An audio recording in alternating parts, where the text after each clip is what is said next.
આપણે જન્મ્યા ત્યારથી આપણી બિલીફ છે કે હું જીવી રહ્યો છું, એટલે દરેક સંજોગો આપણે ક્યુમ્યુલેટ થાય છે. 1 વર્ષ થયું, 2 વર્ષ થયું, 5 વર્ષ થયું. તારે કુદરતનું કાનૂન શું કહે છે કે તું પેકેજ લઈને આવ્યા છું 80 વર્ષનું, રોજે તું મરી રહ્યો છું. આ મરી રહ્યો છું એ જાણ, મરી રહ્યો મીન જે મરી રહેલો ભાગ છે તને લેવા દેવા નથી.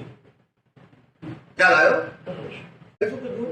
ધર્મગુરુ કે છે તમે યાદ રાખો અને વિજ્ઞાન કે છે ભૂલી જાઓ. આ બેનો ક્યારે મેળ પડવાનો નથી. બંનેની દિશા જુદી છે. 4 ગતિમાં ફરવું હોય તો ધર્મ છે, 4 ગતિ છૂટવું હોય તો વિજ્ઞાન છે. વિજ્ઞાન કે છે ભૂલી જાઓ, ધર્મ કે છે ભૂલી ના જાઓ. 50 વર્ષે યાદ કરો કે 5 વર્ષે કઈ ભૂલ કરી હતી યાદ કરો, એટલે કુદરતે ભૂલી જાઓ. હિસાબ તમારો આ બેનો કેમનો મેળ પડશે?